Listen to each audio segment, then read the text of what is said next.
দুনিয়ায় যদি বেঁচে থাকতে চান, দুনিয়ায় যারা বেঁচে আছে তাদের মূল্য কম, কিন্তু যদি মারা যায় মূল্য বেড়ে যায়। যদি কারো চিকিৎসার দরকার হয়, টাকার দরকার, কেউ দেওয়ার লোক নাই, কিন্তু যখন কাফনের দরকার দেওয়ার লোক আছে না নাই?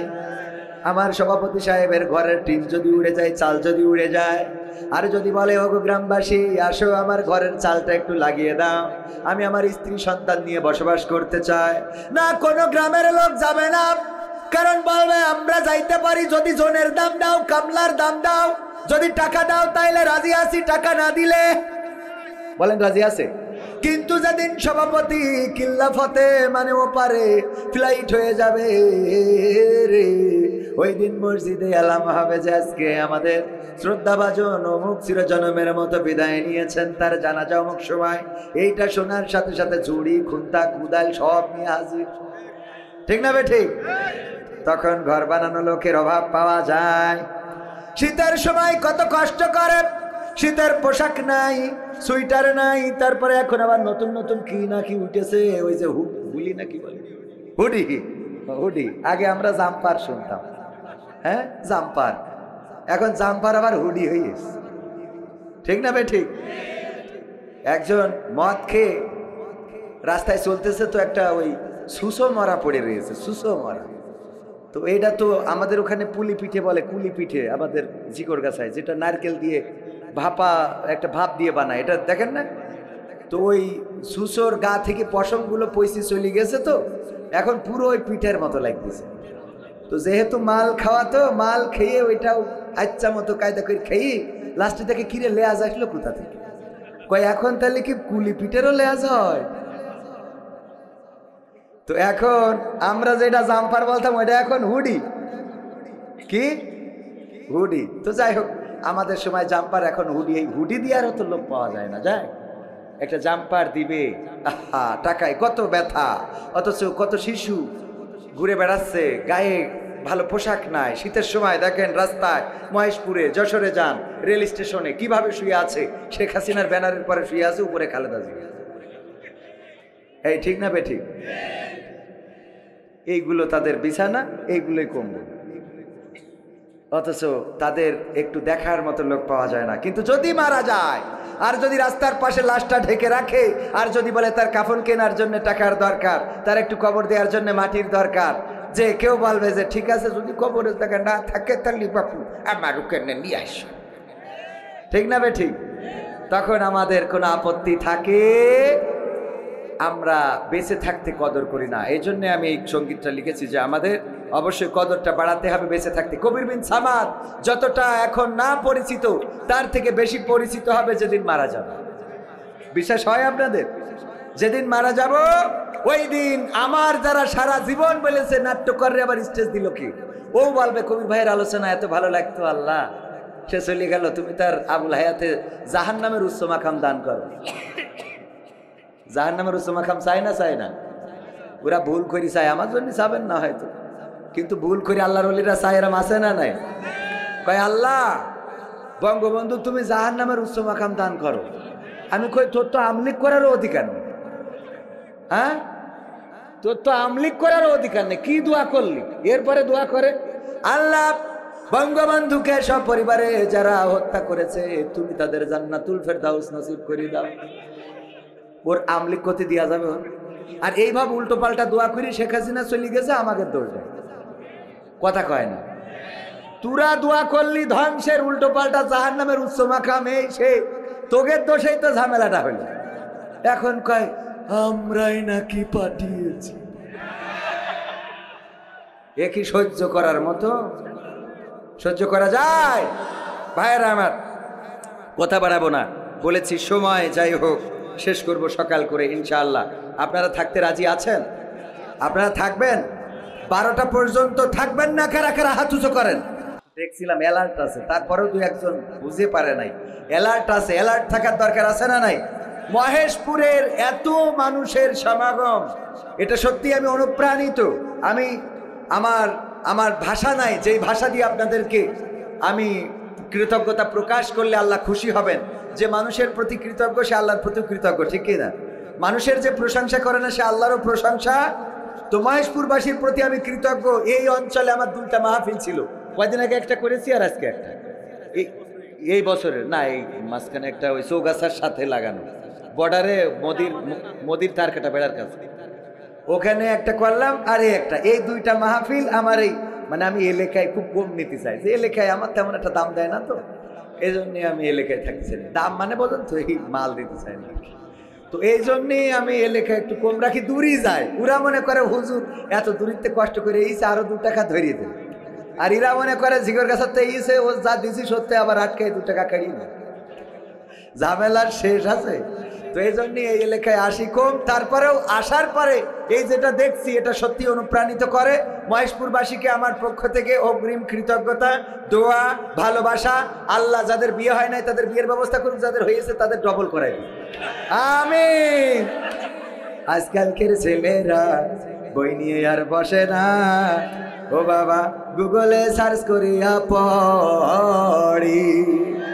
ওরে কালের মেয়েরা কোরআন হাদিস ধরে না, এখনকার মা বোনেরা আল কোরআন পড়ে না, ও আল্লাহ টিকটকে ভিডিও ওরা করে। আজকালকের ছেলেরা বই নিয়ে আর বসে না, গুগলে সার্চ করিয়া পড়ি। আগের সময় প্রেম করিলে আমার চাচা জান বলতো পাইছো কি, এখন বলে সব করিয়া বাবু তুমি খাইছো কি। বাবু তুমি খাইয়াছ না? ও খাইনি, ও ফিডার খাবে।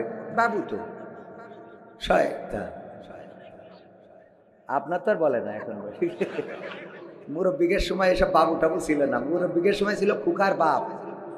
কার বাপ? আমাদের খুকার বাপ। এই কইছে আমাদের খুকার বাপ, ওই আমাদের খুকার বাপ। খুকার বাপ ছাড়া কোনো অন্য কোনো কথা নেই। ভাসুরের নাম তাই ধরিল, ঠিক না বে ঠিক? একজনের নাম ছিল মান্দার আলী। তো আমার দাদি বলছে যে ওই বুঝতি যে গাছ, মান্দার গাছ বোঝেন তো? তো খালি বলতেছে ওই যে যা দিয়ে বালিশ বানাই ওই গাছ। বালিশ বানায়, আবার কি দিয়ে বালিশ বানায়? বালিশ বানাতে তো অনেকগুলো উপকরণ লাগে, কাপড় লাগে, সুই লাগে, সিলাই তুলা লাগে। তো তারপরে যে ক্যান বালিশের মধ্যে যেটা দেয় কোনটা? আরে সাদা সাদা, সাদা সাদা তুলো, তুলো তুলো, ওইটার ওই গাছের কি গাছ কয়? মান্দার গাছ। তা ওই ওই ওই ওই ভাসুরির নাম ধরো না এখন। ভাসুর তো কবির মিন সামাদ, এদিকে আসো, শোনো তোমার সাথে কথা আছে। আব্বাদের বাড়ি যাইতে হবে, তুমি রাজি না থাকলে আমি চলে যাচ্ছি। একেবারে নগদ কথা। কি আছে না নাই? আগের সময় প্রেম করিলে মুরব্বীরা বলতো পাইছো কি, এখন বলে শখ করিয়া বাবু তুমি খাইছো কি। লজ্জা শরম নাই, আইলাম কোন জামানাই, লজ্জা শরম নাই, আইলাম কোন জামানাই। ভবিষ্যৎ দেখি অন্ধকারে, আজকালকের ছেলেরা বই নিয়ে আর বসে না, ও বাবা গুগলে সার্চ করিয়া পড়ি। নতুন করে হয়েছে চালু এখন আবার কোন ট্রেন্ড। আমার আতিক ভাই, ওনার সাথে হঠাৎ মহেশপুরের চৌরাস্তায় দেখা, তো দেখি বকুলদা ভাই একজনের হাত ধরে ঘুরে বেড়াচ্ছে। বললাম কিটা ভাবি নাকি, কবে বিয়ে করলেন? হ্যাঁ বললেন না তো? হ্যাঁ বললেন না তো? তবে ছাড়ে না, এটা ভাবি না। কিটা পরিচয় করাই দিলে এই আমার গার্লফ্রেন্ড আছে না নাই? উনার হয়তো নেই, থাকলো তাই বলছে ভাই বাড়ি অশান্তি করায়েন না, বাড়ি আব্বা আছে তাই বিয়ে 2টা করতে পারে না। বিয়ে তো 2-3টা, যে টাকা কারা খাবে? মাহফিলি টাকা নেওয়ার লোক নেই, তাই সবাই দেশে 5,000, উনি দেশে 50,000। তো ছেলের আর একটা বিয়ে করালে অসুবিধা আছে আপনার কোনো? তাহলে না, আপনিও বৌমার ভাইতে কথা খাচ্ছেন না, জ্বালা শেষ নেই। বিয়ে যে যা 2টো করে করুক, আমি ওর মধ্যে নেই, আমি ওর মধ্যে নেই, কারণ মিডিয়া আছে। মিডিয়া আছে তো বাড়ি আবার দেখি আমার বাড়ি না উঠতে দিতে পারে। এই জন্য সাবধান থাকার দরকার আছে না নাই? রাজা মশাই বলছে যারা বউয়ের কথা শোনো তারা এক পাশে যাও, আর যারা বউয়ের কথা শোনো না তারা আর এক পাশে যাও।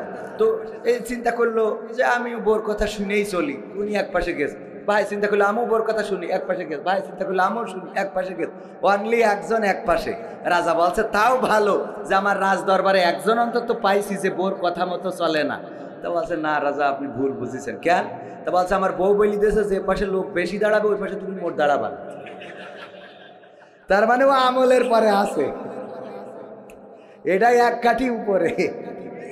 ঠিক না বেঠে? নতুন করে হয়েছে চালু এখন আবার কন্টেরেন্ট, পরিচয় করাই দেখি এই আমার বয়ফ্রেন্ড। সাইলেরা কও সত্যি না মিথ্যে? যে কটা ঠিক বলিস ওরা প্র্যাকটিক্যাল একবারে। কারণ হঠাৎ বাড়ি নিয়ে হাজির, মা কয় এই কাকে নিয়ে আসছিস? আল্লাহ আম্মা 3 বছর ধরে লাইন চলতেছে, আমার বয়ফ্রেন্ড আম্মা। ও আব্বা ভালো আছো? আগের তো বলবি না মহেশপুরতে 2টো আপেল কিনে আনতাম। আব্বা ভালো আছো? যাও ঘরের মধ্যে নিয়ে যান বসা। এই ঘরের মধ্যে নিয়ে গেল শয়তান। বাড়িতে সাপোর্ট আবার। ওরে বাবা, এই ছেলের সাথে মেয়ে পাঠায় দেয় বুদ্ধি করি। কয় কি কয়, বাপ তুমি এক কাজ করো, ওর আব্বা যে রাগের রাগী আর যে পরিমাণ আলেম, তোমার মতো গাঞ্জাখোরের সাথে বিয়ে দেবে। তা তুমি এক কাজ করো, আমার মেয়ে নিয়ে চলে যাও, আমি এদিকে ট্যাকেল দিবা। আমি এদিক ট্যাকেল দিবা না, তুমি নিয়ে যাও কাজী অফিস মফিস দেখিয়ে একটা বিয়ে সাথে পড়াই নিয়ে যাও। এইবার মেয়ের যুক্তি করি পাঠাই দিয়ে যেই সভাপতি বাড়ি ফেরে, কি জন্ম দিস, কি জন্ম দে তুই চাও রে আল্লাহ, আমার মুখি চুল কালি লাগাইল রে ও আল্লাহ আল্লাহ। ওর অভিনয়ের কাছে শেখ হাসিনা ফেল। ঠিক না বে ঠিক? পাঠাই দিলে ও আর দোষ আছে চাষার। হ্যাঁ এই সত্যি বললাম না মিথ্যে বললাম? যত অপরাধ সব অপরাধের সাথে জড়িত। আর এইগুলো আল্লাহ হেদায়েত নসিব করুন, বলেন আমিন। নতুন করে হয়েছে চালু এখন আবার কন্টেরেন্ট, পরিচয় করাই দেখি এই আমার বয়ফ্রেন্ড। শরমের মাথা খাইয়া গেছে ওরা পাগল হইয়া, শরমের মাথা খাইয়া গেছে ওরা পাগল হইয়া, ভবিষ্যৎ দেখি অন্ধকারে। আজকালকের ছেলেরা বই নিয়ে আর বসে না, ও বাবা মোবাইলে সার্চ করিয়া পড়ি। ঠিক না বে ঠিক? আগের সময় আমার চাচা যান যখন বিয়ে দেওয়ার জন্য আতিকুর ভাইকে বিয়ে দিবেন, বিয়ে দেওয়ার জন্য যখন পাত্রী দেখতে গিয়েছেন, যে জিজ্ঞাসা করেছেন ওগো মা কোরআন পড়তে পারো কিনা? পবিত্র কোরআনটা সামনে দেওয়া হয়েছে, যদি পারো 2টা আয়াত পড়ে শোনাও। ওগো মা আয়াতুল কুরসিটা হবে কিনা? নামাজের আরকান আহকাম কতটা? উজুর ফরজ কতটা? ওগো মা তুমি বলো দেখি আত্তাহিয়াতু তাশাহুদ পারো কিনা? দুরূদ ইব্রাহিমটা পারো কিনা? ওগো মা কোন 2 দিন সপ্তাহে রোজা রাখা সুন্নাত? এমনি ভাবে প্রশ্ন করা হতো। আর যদি তারা উত্তর দিতে পারতো, চেহারা যদি খারাপ হতো তাও সেটাকে অ্যাকসেপ্ট করা হতো। আর এখনকার জামানায় এসেছে আমার মুরব্বীদের তো নিয়ে যাওয়াই হয় না, আমাদের মতো ইয়াংদেরকে নিয়ে যায়। নিয়ে যাওয়ার পরে বলে জিজ্ঞেস কর তোর ভাবির কাছে। আমি জিজ্ঞেস করলাম ভাবি এই টিকটকে ফলোয়ার্স কত আছে? ঠিক না বেঠে? ভাবি ফেসবুকে কি রিকোয়েস্ট এখনো ঢোকে? রিকোয়েস্ট কি পাঠানো যায় আইডিতে? কি নাম দিয়া? জান্নাতুল ফেরদাউস। ওরা যত জাহান্নামের কাজ করবে আর আইডির নাম জান্নাতুল ফেরদাউস। ঠিক না বেঠে? এই যুবকরা ওই চোখ 2টো দিয়ে রেখেছে এমন কায়দায়, মনে করে তো হুর বেহেশতে লাগবে না, এখানে হলেই হবে। ঠিক না বে ঠিক? আর এইগুলো দেখি প্রেম ট্রেম করি বাড়ি এনে ওই সেই একজন আইফোন 16 প্রো ম্যাক্সের কভারের মধ্যে মোটামুটি একটা ফোন ভরিতে পাঠাই দিয়েছে বিউটি পার্লার। তার বোর যে পার্লার থেকে সাজাইছিল, মহেশপুরি আছে না বিউটি পার্লার, আছে না নাই? এই বিউটি পার্লার কে দিয়েছে? আছে না নাই? তো বিউটি পার্লারের যা বউ সাজাই নিয়ে আসছে, যে বিউটি পার্লারের আইফোন প্রো ম্যাক্স 16 প্রো ম্যাক্সের 16 প্রো ম্যাক্সের ওই কভারের মধ্যে একটা নোকিয়া 1100 ভরিতে ওরে উপহার দিয়েছে। ওই আওলা, ওর নাম কি, ওই যে কি আওলা সাজাই, ওইটার কি বলে? Beauty parlour. আমি ভুলে যাচ্ছি। এই বিউটি পার্লার আওলা ও মনে করছে ওরে আল্লাহ আমার কি ভাগ্য। বলছে ভাই এটা কে জানি? বলছে আমার বউ গতকাল তুমি সাজাই দিছো, তোমার এখান থেকে সাজাই নিয়ে গেছে। আমি শুনি খুশি হই তোমার এই যে 16 প্রো ম্যাক্স তো উপহার দিয়েছে। ও তো আনন্দে রে বাবা এত দামি ফোন, কার বউ সাজালাম, এই যদি আরো 2টো বিয়ে করে তাহলে তো আরো ভালো। খুলে দেখে কি এর iPhone pro max 16 pro max, ওতে দেখে যে নোকিয়া 1100, তাও গাডা জড়ায় না। কি করা? চিরকুটি লিখা গাটাতে জড়াইনো, আবার কাগজ দিয়ে লিখা আছে, কয় এখন কেমন লাগে?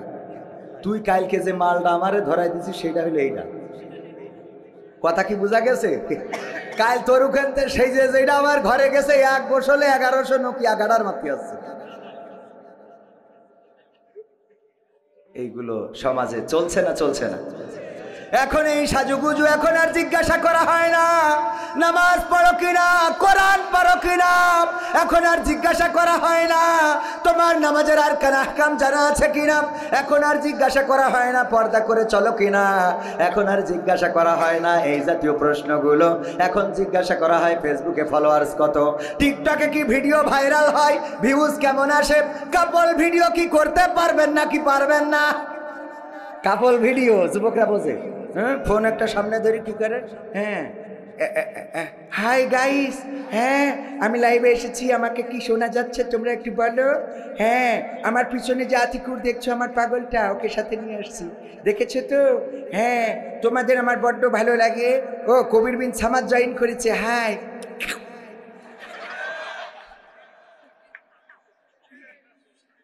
কার ভো কাজ চুমো দেয়, সহ্য না করে পারা যায়?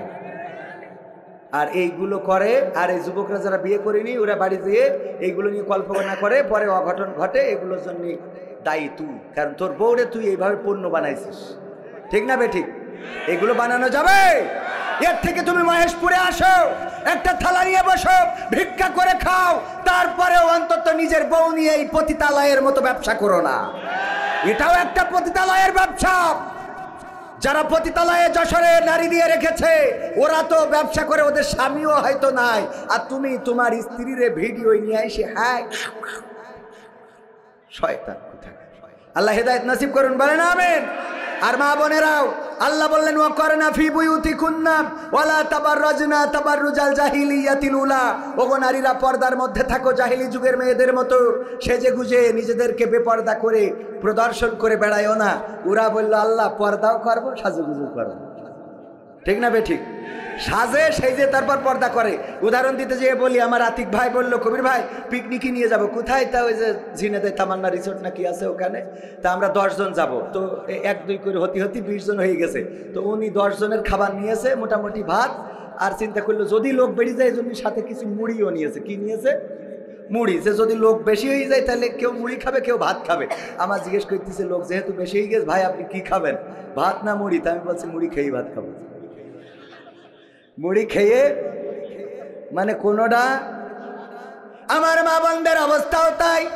আল্লাহ বললেন ওয়াকরনা ফি বুয়ুতিকুন্না ওয়ালা তাবাররাজনা তাবাররুজাল জাহিলিয়াতিল উলা, ওগো নারীরা পর্দার মধ্যে থাকো জাহেলি যুগের মেয়েদের মতো, সেজে গুজে নিজেদেরকে প্রদর্শন করে বেড়ায়ও না। আর আমার মা বোনেরা সিদ্ধান্ত নিয়েছে আল্লাহ সাজুগুজু করব, তারপরে বুরকাও পরব, এরপরে বুরকা পরে তারপরে যাই বিভিন্ন পার্কে বিভিন্ন রিসোর্টে অন্যায় করে বেড়াই। আমার যুবকরাও যারা এই ভুল ভ্রান্তি করে বেড়াও, ওগো যুবক মাথায় রেখো, তুমি যদি এইভাবে ভুল করে বেড়াও তোমার জন্য যে পাত্রীটা অপেক্ষা করছে সেও কিন্তু কোনো না কোনো জায়গা থেকে এমন ভুল করে আসবে। বিয়ে করার সময় বলো হুজুর একটা তাহাজ্জুদ গুজারি মেয়ে খুঁজে দেন, একটা আল্লাহওয়ালা খুঁজে দেন, একটা রোজাদার পরহেজগার হাফেজা খুঁজে দেন। আমাদের খুঁজে দিতে তো কোনো আপত্তি নাই, কিন্তু তুমি যদি লাইলাতুল ফেব্রুয়ারিতে ইবাদতকারী হও তাইলে তোমার স্ত্রীও লাইলাতুল ফেব্রুয়ারিতে তাহাজ্জুদ পড়ে আসবে, মনে থাকবে। এই জন্য এখন গিয়ার দিতে গেলে সাবধান। মোটরসাইকেলের পিছনে যখন আমি বুঝতে পারিছি এত টেনশন করার কিছু নেই। এত টেনশন কেন? আগে এতগুলো বক্তা কিছু করতে পারেননি, খালি টেনশন করে ভাইরা কোন সব অতিথি না, এত অতিথি বক্তা 3-4টে। ঈশার পরে বক্তা হবে কয়টা? আতিক ভাই থাকবে, আমি থাকবো, খেলা ফাইনাল, না আরেকজন থাকবে, আমি থাকবো ফাইনাল, না হলে আমার বাদ দিয়ে এই 2 জন রাখে ফাইনাল, ঠিক আছে কিনা? আমাদের মাহফিল হবে 8 দিনে, মনে আছে আপনাদের? কয়দিন ব্যাপী? 1, 2, 3 জানুয়ারি। এবার 2025 জানুয়ারি শুরু হবে তাফসিরুল কোরআন মাহফিল দিয়ে। প্রথম দিন আল্লামা মামুনুল হক এবং সেই সাথে থাকবে কে? আব্দুল হাই মোহাম্মদ সাইফুল্লাহ। দ্বিতীয় দিন আমির হামজা, সাথে থাকবে কে? রফিকুল ইসলাম, দেখেন আমার ভাইজানেরও মুখস্থ। তৃতীয় দিন ডক্টর মিজানুর রহমান আজহারি, সাথে আছেন কে? শায়েখ আহমদুল্লাহ। মাহফিল শুরু হবে 3টা থেকে, সঙ্গীত চলবে 5টা পর্যন্ত। এরপরে মাগরিবের নামাজের বিরতি। মাগরিবের পরে একজন বক্তা উঠবেন, ইশার পরে আরেকজন উঠবেন। 10টার মধ্যে মাহফিল ক্লোজ। বাড়ি এই সাথে লেপের মধ্যে কথা কয় না। এরা মাহফিল হওয়ার দরকার আছে না নাই? আমি কি কথা সামনে যাব একটু? পবিত্র কোরআনের সূরা সাফ থেকে তেলাওয়াত করেছি 2 এবং 3 নম্বর আয়াত। আল্লাহ যদি তৌফিক দেন এই আয়াতের পরে একটু আলোচনা করতে চাই। শুনতে রাজি আছেন ইনশাআল্লাহ? শুনতে রাজি আছেন? আমাদের মাহফিলগুলোতে যুবকের সংখ্যা বেশি, বৃদ্ধরাও আসেন। সেই বৃদ্ধ যাদের মধ্যে কবি নজরুল ইসলাম যৌবনের গান লিখেছিলেন যে তারা বৃদ্ধ নয়, যারা বৃদ্ধ বয়সেও যৌন উন্মাদনায় সমাজকে বিনির্মাণের জন্য লড়াই করতে পারে, সংগ্রাম করতে পারে, যারা যৌন স্পৃহা নিয়ে কাজ করতে পারে, যারা পুনরুদ্যমে এই সমাজ গড়ার জন্য কাজ করতে পারে, তারা যদি বৃদ্ধ হয় তারাও যুবক। বলেন সুবহানাল্লাহ। সুতরাং আমাদের মাহফিলগুলোতে তারা আসে যারা যুবক এবং যাদের মধ্যে মোটামুটি এখনো উন্মাদনা আছে এই সমাজ গড়ার, দেশ গড়ার, রাষ্ট্র গড়ার, তারাই আসে। বলেন ঠিক কিনা? আমার সমাজের যুবকেরা জেগেছিল বলেই একটি স্বাধীন সার্বভৌম বাংলাদেশ পেয়েছি। 1952-তে আমার যুবকেরা রক্ত দিয়েছিল বলেই আমরা মায়ের ভাষা পেয়েছি। 1971-এ আমার যুবকেরা শহীদ হয়েছিল বলেই একটি মানচিত্র পেয়েছি। 2024-এ এসে আমার ছাত্ররা রক্ত দিয়ে প্রমাণ করেছে রক্ত দিতে জানি, হাত হারাতে জানি, পা হারাতে জানি, চোখ হারাতে জানি, কিন্তু বাংলাদেশে কোনো স্বৈরাচারের শাসন মেনে নিতে জানি না। আর যার জন্য স্বৈরাচার পালিয়েছে না পালাই নাই, থাকতে চেয়েছিল কত সাল পর্যন্ত? ক্ষমতায় কেউ স্থায়ী হয় না, হোক না সে হাসিনা কি বারে না, সে আরটা চিরকাল থাকে না। ক্ষমতায় কেউ স্থায়ী হয় না, মুজিবুর বেশি দিন থাকেনি, জিয়াউর কেউ তো রাখেনি। মুজিবুর বেশি দিন থাকেনি, জিয়াউর কেউ তো রাখেনি। এরশাদ চলে গেছে পৃথিবী ছেড়ে, এরশাদ চলে গেছে পৃথিবী ছেড়ে, কেউ আজ তার কথা কয় না। ক্ষমতায় কেউ স্থায়ী হয় না, হাসিনা ক্ষমতা ধরে রাখতে আয়না ঘর বানিয়েছিল, জনগণের রোশনালে দাদার দেশে পালিয়ে গেল। হাসিনা ক্ষমতা ধরে রাখতে আয়না ঘর বানিয়েছিল, জনগণের রোশনালে দাদার দেশে পালিয়ে গেল।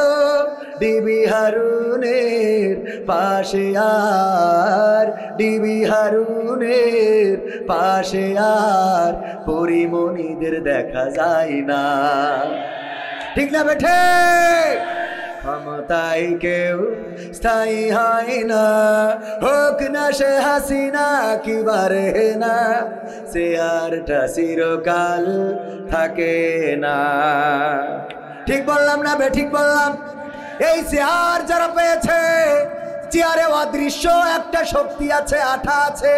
এই চেয়ার যখন যে পাই, একবার যদি কেউ চেয়ারম্যানিতে দাঁড়ায়, বলে বারবার নয়, খালি একবার তোমাদের জনপ্রতিনিধি হতে চায়, তোমরা একবার আমাকে ভোট দিয়ে নির্বাচিত করো।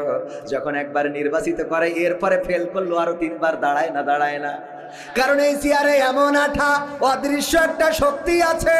এই চেয়ার পাইলে আর ক্ষমতা কেউ ছাড়তে চায় না। কিন্তু ইসলামী আন্দোলন যারা করে, কোরআনের পক্ষে যারা কথা বলে, তারা চেয়ারের জন্য লড়ে না, তারা পাওয়ারের জন্য লড়ে না, তাদের চেয়ার আকৃষ্ট করে না, বরং তারা এই চেয়ারটাতে আল্লাহর কোরআনটারে বসিয়ে দিতে চায়। বলেন ঠিক কিনা?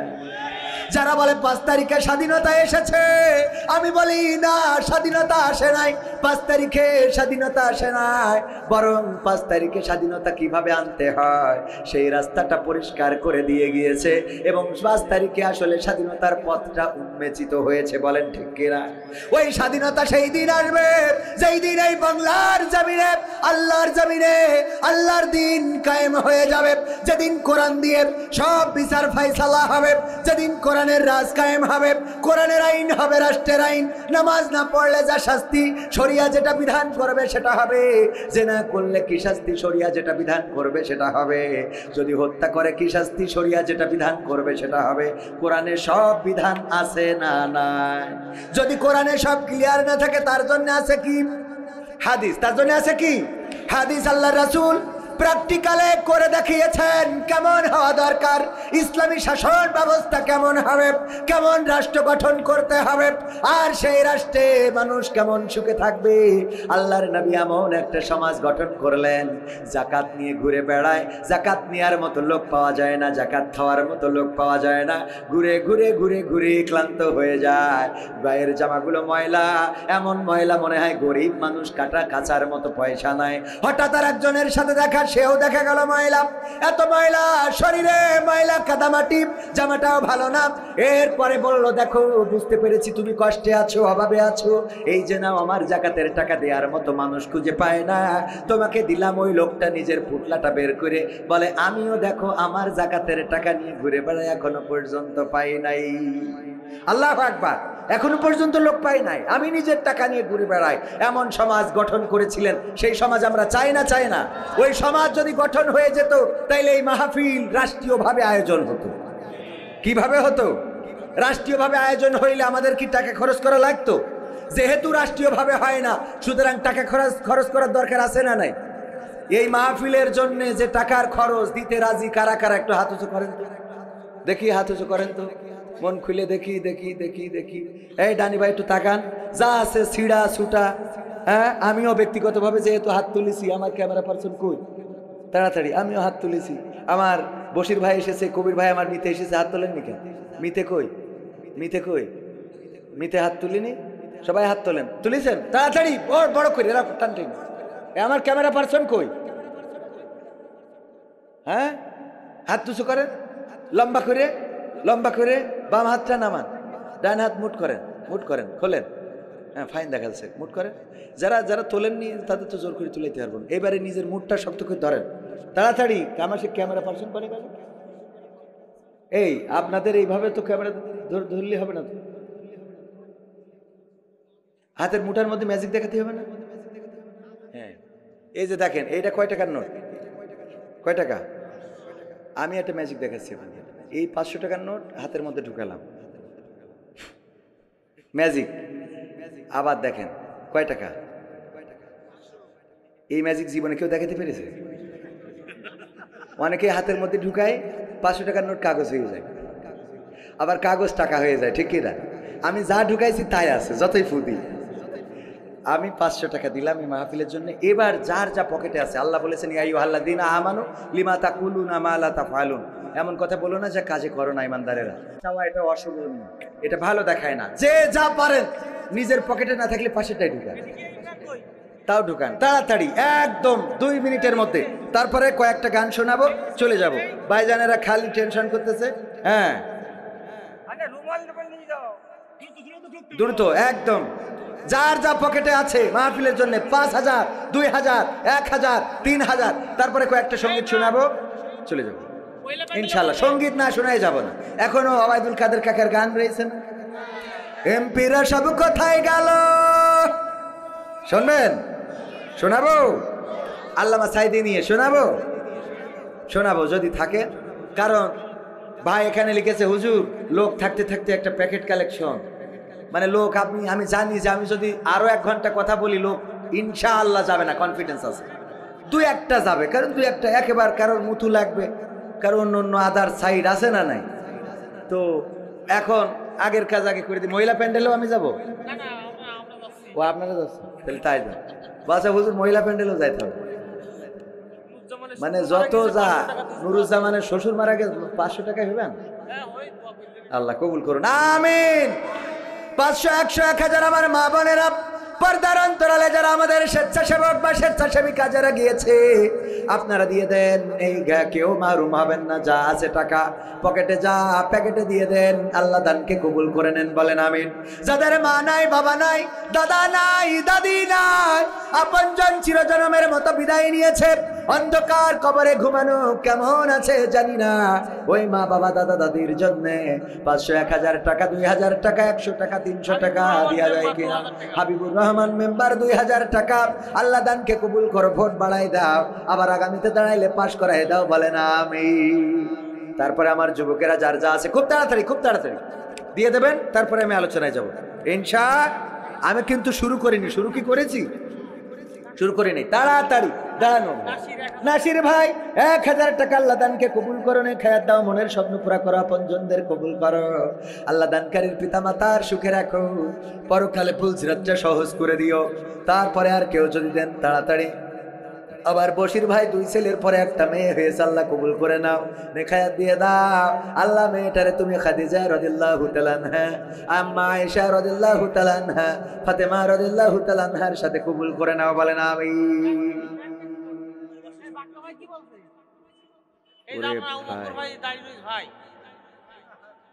ভাই একটু দাম বলেন, আপনার তো বিশাল বড় ব্যবসা, এটা ফ্রিজ দেন আমাকে। হ্যাঁ, নারায়ে তাকবীর। আবু বকর ভাই 5000 টাকা করলো দান। ওনার ব্যবসা প্রতিষ্ঠান জানেন না? ফ্রিজ, টিভি, আল্ট্রাসোনো, আইলা শাইলা বাইলা যা দরকার।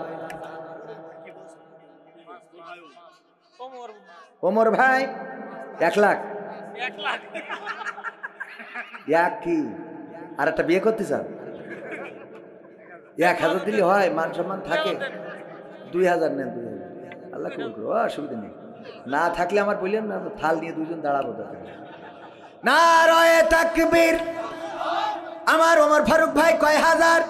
2000 টাকা করলো দান। দানকে কবুল করে নাও, নেখায়াত দিয়ে দাও, মনের স্বপ্ন পুরা করে দাও, আপনজনদের কবুল করে নাও। আল্লাহ ভালো জায়গায় বিবাহের ব্যবস্থা করে দাও, বলেন আমিন। হয়ে গেছে? আরো আল্লাহ কবুল করুন, 2 ছেলে, অসুবিধা নেই। আল্লাহ যদি কবুল করে, আল্লাহ কার কনে কি করবে কি না জানে। আমিন। হ্যাঁ ওরে ভাই, আপনার দেরি করে উঠাবেন আবার কালে সব। এই যে আমি বুঝলাম না সারা জীবন দুনিয়ায়, মানে আমারে কি পেয়েছে আল্লাহ জানে। সেদিন 2টা মাহফিল, এক জায়গায় দ্বিতীয় বক্তা, এক জায়গায় প্রধান বক্তা। বলছে হুজুর দ্বিতীয় বক্তা হলেই তো কালেকশন করতে হয়। বললাম যেখানে প্রধান বক্তা গেছি, কয় হুজুর আমাকে এখানে প্রধান বক্তা কালেকশন করে। মানে আমার জ্বালা শেষ নেই। উনারা ওয়াজ করলো, উনি বলছে আমি 1 ঘন্টা 20 মিনিট ওয়াজ করেছি। আর এক বক্তা এসে প্রধান বক্তা, উনি ওয়াজ করলো আরো 1-1.5 ঘন্টা। প্রফেসর মতিউর রহমান আঙ্কেল কথা বলি গেল, কালেকশন করবেন সবাই। এটা কি 5 টাকা দিয়েছে? যার 5 টাকা অ্যাবিলিটি আছে দেবে, এটা ছোট না তো। আপনি যদি মনে করেন এটা ছোট, মোটেও ছোট না। যার অ্যাবিলিটি আছে 5টা টাকা সম্বল, সে 5 টাকাই দিয়েছে, তার মানে কত পার্সেন্ট দিয়েছে? আর যার 2000 টাকা আছে, 100 টাকা দিয়েছে বা 200 টাকা দিয়েছে, কয় পার্সেন্ট দিয়েছে? কয় পার্সেন্ট? 10%। 2000 টাকায় 200 টাকা দিলে কয় পার্সেন্ট হয়? 10%। কয় পার্সেন্ট? তাহলে 5 টাকা কি ছোট? বরং এই 5 টাকা দিলেও তার জন্য দোয়া করতে হবে, উপহাস করার কোনো সুযোগ নেই। এই 5 টাকা না হইলে 5 লাখ টাকা পড়ে না, ঠিক না বেঠে? আল্লাহ কবুল করে নিন, বলেন আমিন। এবার তাহলে শুরু করি। সজিয়া মমিননগর, এই কথা বলি বলে আমি 12টায় শেষ করবো, 10 মিনিট আছে।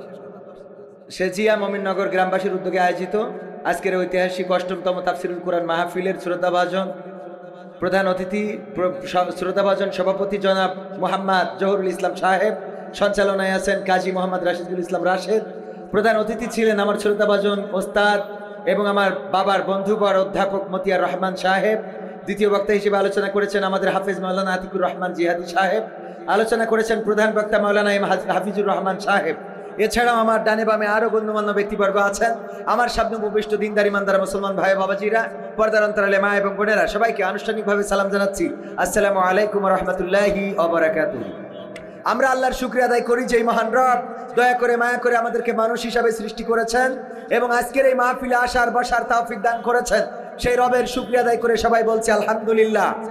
আজকে 11টার দিকে একটা অ্যাক্সিডেন্ট ঘটে গেছে, আপনাদের চোখের সামনে পড়ে থাকতে পারে। মাওয়া টোলে পড়েছে। এত বড় একটা দুর্ঘটনা, যে একটা বাস 3টা যানবাহনকে চাপা দিয়েছে, 6 জন মানুষ নিহত হয়েছে, আরো নিহতের সংখ্যা বাড়তে পারে। আমাকে মাঝে মাঝে, আমি নিজে গাড়ি ড্রাইভ করার কারণে অনেকেই বলে যে হুজুর নিজেই গাড়ি চালান, নিজেই ওয়াজ করেন, নিজেই নাটক করেন, সব নিজে করেন, কোন দিন কোন গাছে মেরে দিয়ে বসে থাকবেন। আমি বলি আমি মারবো এটা তো ঠিক আছে, কিন্তু আমি যদি না মারি আমার পিছনতে যে আরেকজন মারবে না, এর কি কোনো গ্যারান্টি আছে? বলেন, এর কোনো গ্যারান্টি আছে? আর তার উৎকৃষ্ট প্রমাণ হলো আজকের মাওয়া যে এক্সপ্রেসওয়ে, মাওয়ায় বঙ্গবন্ধু নাকি এক্সপ্রেসওয়ে ছিল, এখন ইব্রাহিম আলাইহিস সালাম এক্সপ্রেসওয়ে। এই এক্সপ্রেসওয়ের টোলে দাঁড়িয়ে আছে 2টা গাড়ি, সেই সাথে একটা মোটর সাইকেল। এই মোটর সাইকেল বাইক থেকে টোল দিচ্ছিল, পাশে আর একটা ভ্যান গাড়ি, এটারে আমাদের দেশে মনে হয় হাইস বলে, মালয়েশিয়াতে এটাকে ভ্যান বলে। তো এই হাইস গাড়ি এবং সেই সাথে আরো একটা প্রাইভেট বাস একটা এসে একেবারে ডোলে নিয়ে চলে গেল। এইগুলো চোখে পড়েছে না পড়ে নাই? আল্লাহ না করুন এমন ভাগ্য আমাদের হতে পারতো না? এমন ভাগ্য হতে পারে না যে আল্লাহ আজ পর্যন্ত এমন ভাগ্যের মধ্যে ফেলে নাই, এমন বিপদে ফেলে নাই। সে আল্লাহর শুকরিয়া আদায় করে বলছে আলহামদুলিল্লাহ। আরো একটা বড় দুর্ঘটনা ঘটেছে কাজাকিস্তানে, বিমান দুর্ঘটনা। চোখে পড়েছে আপনাদের? বিমান দুর্ঘটনা ঘটেছে, ক্রাশ খেয়েছে 110 জন, 106 জন যাত্রী এবং 4 জন 5 জন বিমান ক্রু সহ। এইটা যখন বিধ্বস্ত হয়েছে, সবাই সলিল সমাধি ঘটেছে, সবাই মারা গিয়েছে, নিহত হয়েছে। এই যে কাজাকিস্তানে বিমান দুর্ঘটনা ঘটে গেল, আমরা তো বিমানে চড়ে কেডাং পি মালয়েশিয়া, কেডাং পি কাতার, কুয়েত, আবুধাবি, সৌদি আরব, আডা পি গে মালয়েশিয়া ডুডু আডা ওরাঙ্গা আডা যদি বিদেশে যেতে হয়, বিমানে চড়তে হয়, আল্লাহ আমাদের আজ পর্যন্ত এই জাতীয় বিপদে ফেলে নাই। সে আল্লাহর শুকরিয়া আদায় করে বলছে আলহামদুলিল্লাহ। আল্লাহর শুকরিয়া আদায় করে কোনোদিন শেষ করা যাবে না। এখানে শুনতে এসেছি কি? কোরআন। এই কোরআন যে আল্লাহ আমাদের দিয়েছেন, কোরআনের মালিক করেছেন, এটার জন্য আল্লাহর শুকরিয়া আদায় করে কিয়ামত পর্যন্ত শেষ করা যাবে। এই কোরআন থেকে যদি আমরা সমাধান নিই, এই সমাজটা পরিবর্তন হয়ে যাবে। আমরা টাকা নিয়ে হয়ে গেছে, চলে যাচ্ছে। হ্যাঁ, টাকা নিয়ে হয়ে গেছে হুজুর, আপনার আর দরকার নেই। সেই ধরি বৈশি আমার গুততেই আছে, মানে খালি ছটফট করতেছে। ঠিক বলছি না বেঠিক? লোক তো একটাও যেত না, কালেকশন করিস তাই চলে গেছে। আপনি কি মনে করেন দ্বিতীয় বক্তাতে কালেকশন করতে? হ্যাঁ, ওই আমাদের আনবেন আর এই কষ্ট দেবেন। আর এই আমার ইউটিউবার ভাইরাও খুব বিপদে পড়ে গেছে, ওদের লাইভ চলে, আলোচনা চলে, তার মধ্যে যখন এই জাতীয় কাজগুলো হয় তখন ওদের খুব অসুবিধা হয়। তো এই কাজগুলো আগে থেকে গুছায় রাখতে হয়, না হলে আমারে দ্বিতীয় বক্তা করেন। আমি তো কই না যে আমার দ্বিতীয় বক্তা করা যাবে না, বোঝেননি? আমারে দ্বিতীয় বক্তা করেন। কালেকশন কত প্রকার, কি কি কানের তা নাকের তা শোনাচ্ছেন, তুলে দিয়ে যায় পাগল খানকে দিয়ার জন্য বসে রয়েছে। বক্তা ধরিয়ে আনবেন, চাচ্ছে তা মনে আছে মানুষ, মানে ও রাগ হচ্ছে, মানে কথার কথা এরম আছে না নাই? দোয়া করছেন, তা যদি সুন্দর করে না হয়, দুয়ার মধ্যে তো একটা মায়া থাকতে হবে, যাতে ও বোঝে ও বেহেশতে 3 তলায় বসে রয়েছে। এটা দোয়া করছে, আল্লাহ ওর মাফ করে দাও, ওর জাহান্নামের 2 তলায় রাখো। টাকা দেবে? একটু বুঝাই শুনে করতে হবে, গায়ে হাত দিয়ে নরম করে। ভাই বাপ মরি গেছে না, আছে ওইখানে আছে, মানে কথার কথা, মানে একজন যদি এরকম থাকতো আর একটু বুঝাই দেবেন। নাই আবার দেখা যায় এই শিক্ষায় হুজুর আব্বাস জন্য দোয়া করে দেন, আল্লাহ কবরে কতদিন হইলো আছে, আল্লাহ তুমি জানো, কাছে পাশে বসে দিয়েছো আমার আব্বা, আগের থেকে আমি মেরি থিয়ে দিই, একটু বুঝাইয়ে তো বলবি যে আব্বা বেঁচে আছে, জ্যান্ত আছে, তার জন্য দোয়া করে। বুঝাই না বললে এই ঝামেলা হইত। আর আমার দোয়া তো কবুলও হয়। মাঝখানে সাতক্ষীরায় একজন চির খুঁজতেছে, হুজুর আমার জন্য দোয়া করে দেন, আমার বিয়ে হচ্ছে না। দোয়া করতেছি, পরে আমার মিষ্টি খাওয়াইলো যে ভাই আল্লাহর রহমত বিয়ে হয়ে গেছে, আলহামদুলিল্লাহ। ও মা, পরের বছর আজকে গেছি, বলছে হুজুর 3 মাস পরে পৌঁছে লিখে।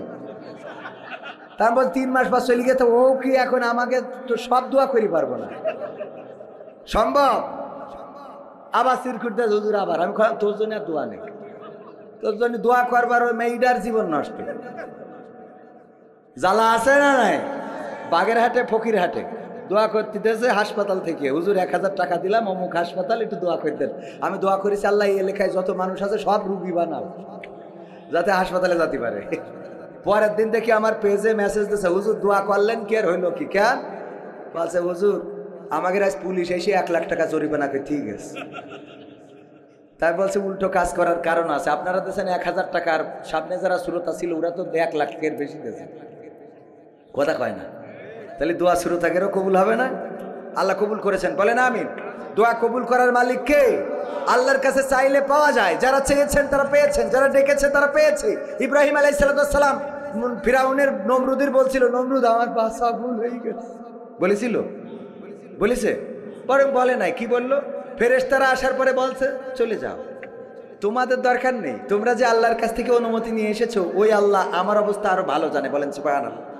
আল্লাহ বললেন ইয়া নারু কুনি বারদাও ওয়া সালামান আলা ইব্রাহিম, ওগো আগুন তুমি আমার ইব্রাহিমের জন্য ঠান্ডা আরামদায়ক হয়ে যাও। ইব্রাহিমের জন্য আগুন ফুল বাগান হয়ে গেল। নমরুদ বলছে এদিকে এসো বিজিবি, এদিকে এসো বিডিআর, এদিকে এসো আর্মি, এদিকে এসো পুলিশ কর্মকর্তা, এদিকে এসো বিমান বাহিনী, সেনাবাহিনী। আমরা তোমাদের 16 বছর ধরে খাওয়ালাম, পড়ালাম, মাখালাম, আজকে কেন ছাত্রদের দমন করতে পারো না? কথা কি বোঝা গেছে? মানে ওই জায়গায় একটু উল্টাই নেন। নমরুদ বলল ওরে আগুন, এত কষ্ট করে তোরে জ্বালাইলাম, আমি আমার রাষ্ট্রীয় কোষাগার থেকে টাকা খরচ করে ক্রাশিন কিনলাম, ডিজেল কিনলাম, কাঠ কিনলাম, খড়ি কিনলাম, তারপরে তোরে জ্বালাইলাম, এত করে বিকট আগুন বানালাম, আর ওই আগুনের মধ্যে আমার শত্রু ইব্রাহিমের পোড়ালাম। ওরে আগুন, সেই তাপের কারণে আমি তোর কাছে যেতে পারি নে, আর আমার যে শত্রু তারে তুই ফুল বাগান বানায় রেখে দিছি। কথা কি মিল আছে না নাই? আল্লাহকে ডেকেছিলেন কে? ইব্রাহিম আলাইহিস সালাম আল্লাহ ডাকে সাড়া দিয়েছিলেন। এই জন্য ওই দেশের মধ্যে থেকেছেন, আগুনের মধ্যে থেকেছেন, আল্লাহ নিরাপত্তা দান করেছেন, নিরাপদ করে দিয়েছেন। আর যারা আল্লাহকে ডাকতে পারে না, মশার কাছেও তারা নিরাপদ না। আল্লাহকে যারা ডাকতে পারে না তারা পানির কাছে নিরাপদ না। আল্লাহকে যারা ডাকতে পারে না তারা বাবিল পাখির কাছে নিরাপদ না। আল্লাহকে যারা ডাকতে পারে না তারা তাদের বাবার তৈরি করা দেশেও নিরাপদ থাকতে পারে। কত কয় না পারে? কতবার বললো এই দেশটা আমার বাবার? বলেছে না বলে নাই? এই দেশ আমার বাবা দিয়ে গিয়েছে।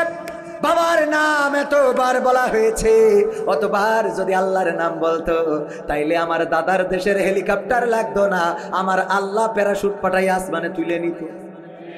ঠিক না বেঠে? আল্লাহরে ডাকলে ডাকে সাড়া দেয় না? দেয় না। আল্লাহর পথে যারা থাকে তারা মরলে শহীদ, বাঁচলে গাজী। ইতিপূর্বে যাদেরকে দেশ থেকে তাড়াতে চেয়েছে, দেশ থেকে পালাতে বলেছে, কেউ তো দেশ থেকে পালায় নাই, কেউ দেশ থেকে চলে যায় নাই, বরং দেশের মধ্যে থেকে সে ফাঁসির কাস্টে ঝুলেছে। তারপরেও তাদের মুখের হাসিটা ম্লান করা যায় নাই, কারণ তারা নিজেদেরকে সঁপে দিয়েছিল আল্লাহর কাছে।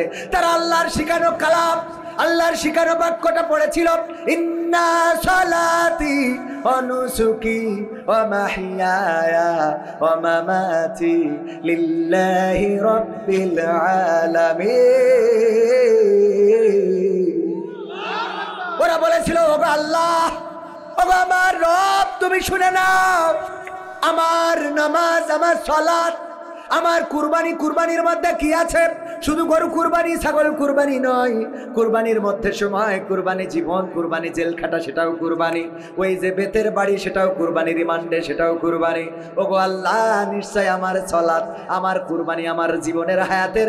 আল্লামা সাঈদী জীবনের 13টা বছর কোরআনের জন্য 50টা বছর তাফসীর করেছে, আবার এই কোরআনের জন্য 13টা বছর কারারুদ্ধ জীবন যাপন করেছে। কোনোদিন অভিযোগ করে নাই, কোনোদিন বাতিলের কাছে মাথা নত করে বলে নাই আমারে ছেড়ে দাও। আল্লামা মামুনুল হক এসেছিল, আমার ছুটিপুরে যারা গিয়েছিলেন তারা জানেন। আল্লামা মামুনুল হক তিনি আমাদের অ্যাঙ্গেলের আলেম নন, তিনি জামাত ইসলামের নেতা নন, বরং তিনি হেফাজত এবং খেলাফত মজলিসের নেতা। উনি বলেছিলেন আপনারা আল্লামা দেলোয়ার হুসাইন সাঈদীকে কেমন করে চেনেন? সবাই বলল আমরা কোরআনের পাখি হিসাবে চিনি। বলল আপনারা তো শুধু কোরআনের পাখি হিসাবে চেনেন, আর আমি তাকে 2013 সাল থেকে চিনি। 2013 সালে যখন আমরা একসাথে কারাগারে ছিলাম, আল্লামা দেলোয়ার হুসাইন সাঈদী সরাসরি আমাকে বলেছিল, এই জালিম সরকার আমাকে প্রস্তাব করেছে যে তোমাকে ছেড়ে দেওয়া হবে, যদি তুমি মন্ত্রী হতে চাও মন্ত্রিত্ব দেয়া হবে, যদি তুমি অর্থ চাও অর্থ দেয়া হবে, কারাগার থেকে মুক্ত করে দেয়া হবে, গোটা বাংলাদেশের জমিনে তোমার উন্মুক্ত বিচরণ করতে দেয়া হবে, বিনিময়ে একটা কাজ তোমারে করতে হবে, আল্লাহর জমিন আল্লাহর দিন কায়েমের আন্দোলন করা যাবে না। আল্লামা সাঈদী বলেছেন, ওগো মামুনুল হক, আমি বাতিলের এই প্রস্তাবকে প্রত্যাখ্যান করেছি। আমি কারাগারের এই অন্ধ কুঠুরিটাকে বেছে নিয়েছি।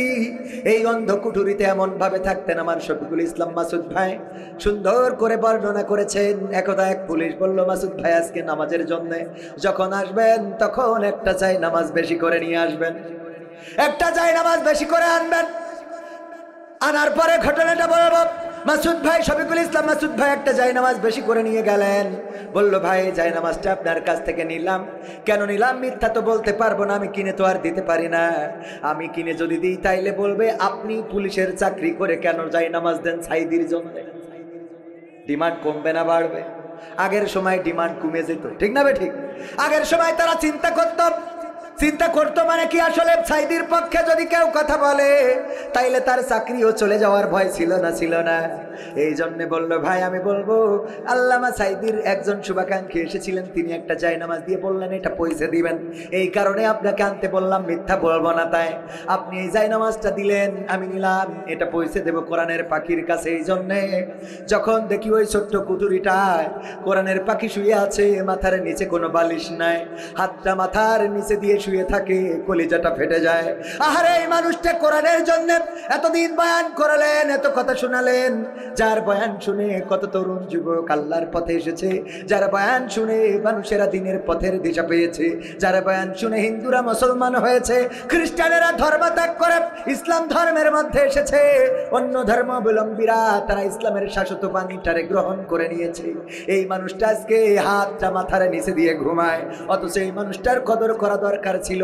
এই জায়নামাজটা দিয়ে বলবো যে, মুহতারাম, এই জায়নামাজটা একটু ভাঁজ করে আপনার মাথার নিচেই দিয়ে ঘুমাবেন। এই ছিল কোরআনের পাখির জেলখানার জীবন। এই জেলখানার জীবনে থেকেও 13টা বছর পরে যখন বের করা হয়েছে, 13টা বছর পরে ষড়যন্ত্রমূলক ভাবে হাসপাতালে নিয়ে ইনজেকশন পুশ করে শহীদ করা হবে। আমার দাদা বাবুদের প্রেসক্রিপশনে এই কাজ করার জন্য যখন নিয়ে গেল, আল্লামা সাঈদীর মুখটা মলিন ছিল। কথা কয় না মলিন কি ছিল? না, মলিন ছিল না, বরং আল্লামা সাঈদী এমন হাসি দিয়েছেন যে হাসি সকল মানুষের হৃদয়ের মধ্যে গেঁথে আছে না নাই। আজকে মিজানুর রহমান আজহারী ভাইয়ের আলোচনা হচ্ছে পেকুয়া কক্সবাজার, অনেক বড় একটা মাহফিল, বাংলাদেশের সব শ্রেণী পেশার আলেম প্রায় একত্রিত করা হয়েছে, অনেক বড় মজলিস, অনেক বড় আয়োজন। অনলাইনের কল্যাণে অনেকেই দেখে থাকতে পারেন, চোখে পড়েছে না পড়ে নাই? অনেকের চোখে পড়েছে, যদি না পড়ে কালকে আবার ইউটিউবে পেয়ে যাবেন। আল্লামা ডক্টর মিজানুর রহমান আজহারী সাহেব এসেছেন বাংলাদেশে। আসার পরে উনি প্রথম কোন মাহফিলে গিয়েছেন পেকুয়া কক্সবাজার।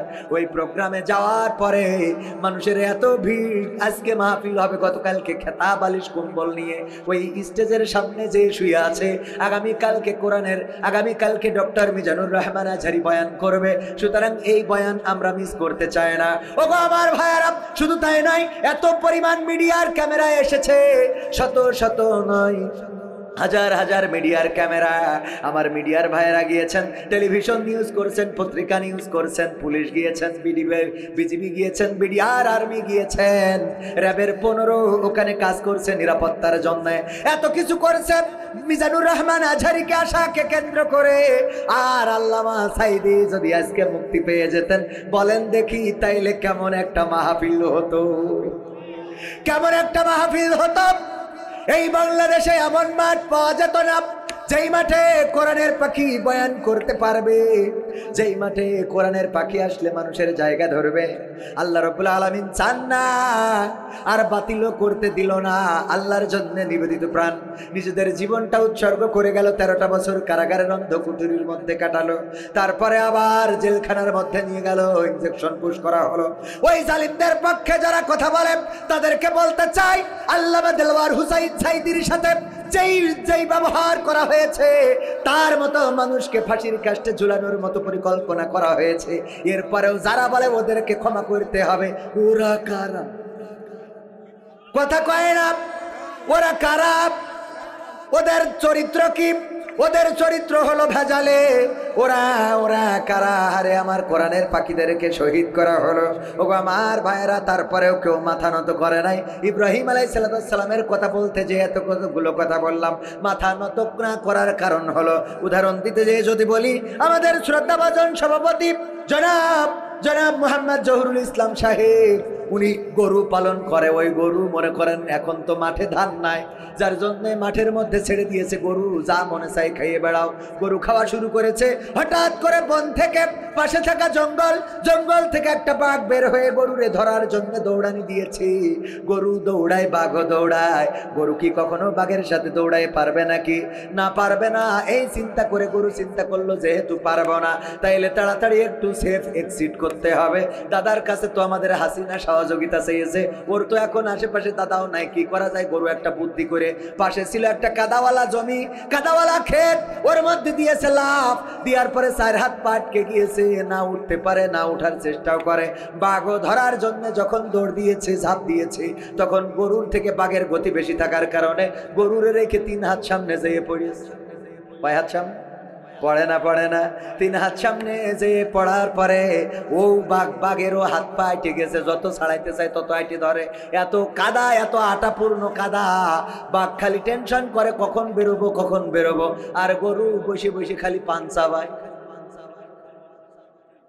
বোঝেননি? বাঘ বলছে, গরু তুই তো আসলে গরু। বলছে, কে ভাই, কি হইয়া ভাই, এরম কাছে কেন? মানে গরু তো এরম করেই বলবে, ভাই কি আছে, কি হয়েছে? মানে আরে গরু, তোরে যদি ধরতাম তাইলে আমি খাইতাম, খেয়ে আমি বেঁচে থাকতাম, তুই মারা যাতিস কথা ঠিক, কিন্তু তুই যদি দৌড় দিতিস, দিয়ে যদি আমার থেকে পালিয়ে যাতিস, তুইও বাঁচতিস, আমিও বাঁচতাম। কি এমন একটা কাজ করেছিস এখন যে কাদার মধ্য থেকে না বেরোনো যায়, না উঠা যায়, না এখান থেকে দৌড় দেওয়া যায়। এই কাদার মধ্যে তুইও আটকাইছিস, আমিও আটকাইছি, এখন তুইও মারা যাবি, আমিও মারা যাব। তাতে অসুবিধা কি? দেখেন শয়তান, অসুবিধা কি মানে? আচ্ছা, কোনো অসুবিধা নেই মানলাম, আমার কথা হলো মৃত্যুর তো একটা ভয় থাকে। এখন এই কাদার মধ্যে আটকে গেছি, আমাদের তো বাঁচানোর কেউ নাই। এখন এই কাদার মধ্যে আটকানোর কারণে তুইও মরবি, আমিও মারা যাব। এরপরে তুই জাবর কাটাস কোন আন্দাজে, সেই ডাকো। গরু বলছে, ওগো ভাই, তুমি তো জানো না, তুমি তো বোঝো না। দেখো, তুমি থাকো বনে জঙ্গলে, তোমার কোনো মালিক নেই। আমি থাকি লোকালয়ে, আমার একজন মালিক আছে, মাহফিলের সভাপতি জনাব মোহাম্মদ জহুরুল ইসলাম সাহেব। উনি মাহফিলের জন্য এখনো মাঠে আসতে পারে নাই। আমারে যে নিয়ে যাবে, উনি মাহফিলে বসে আছে, শেষ হবে তারপরে নিতে আসবে। উনার ধারণা হলো হয়তো আমি যদি না যাই, উনি যদি বাড়ি না আসে, আমি একা একা বাড়ি যাব। কিন্তু বাড়ি যাব কি করে? তুমি তো আমারে আটকাইছো, এখন তো যাওয়ার কোনো কায়দা নাই, কাদায় আটকাই গেছি। আমার সভাপতি যখন বাড়িতে আসবে, মালিক যখন বাড়িতে আসবে, আমার গোয়াল ঘরে লাইট মেরে দেখবে যে আমি ওই ঘরে নাই। এটা দেখার পরে আমার খোঁজার জন্য মাঠে আসবে। এসে যখন ওই 5 ব্যাটারির টর্চ লাইট মেরে দেখবে যে আমি আর তুমি এক জায়গায়, তুমি আমারে তাড়াইয়ে কাদার মধ্যে আটকাই যাও, আমারে তো ছাড়াবে, আর তোমার এখানে বাড়িয়ে কবর দিয়ে তারপরে যাবি। ঠিক না বেঠে? এখন বলো দেখি, এখন বলো, আমি জাবর কাটাবো নাকি তুমি কাটাবা? আমার জাবর কাটানো আসে, কারণ আমার মালিক আছে, আমার অভিভাবক আছে, আমার বিপদে মুসিবতে কষ্টের সময় সে ডাকে, আমি অসুস্থ হইলে ডাক্তার ডাকে, আমার বাছুর হওয়ার সময়, আমার সিজার করা লাগলে আদিনই নিয়ে যায়। মানে কথার কথা। হাসপাতালে যদি নিয়ে যাওয়ার ব্যবস্থা হয়, এরম নিয়ে যাবে না নিয়ে যাবে। ভাইরা আমার, বাছুর হওয়ার সময় ডাক্তার রেডি রাখে, ডাক্তার সাহেব থাকবেন যেন আমার গরু কোনো কষ্ট না পায়, কারণ তার মালিক আছে। ওগো আমার ভাইয়েরা, তেমনি ভাবে যারা আল্লাহকে মালিক মেনে নিয়েছে, যারা আল্লাহর কাছে নিজের মাথাটা নত করে দিয়েছে, যারা বলেছে ইন্না সলাতি ওয়া নুসুকি ওয়া মাহইয়ায়া ওয়া মামাতি লিল্লাহি রাব্বিল আলামিন, আল্লাহ রাব্বুল আলামিন তাদের জন্য যথেষ্ট হয়ে যায়।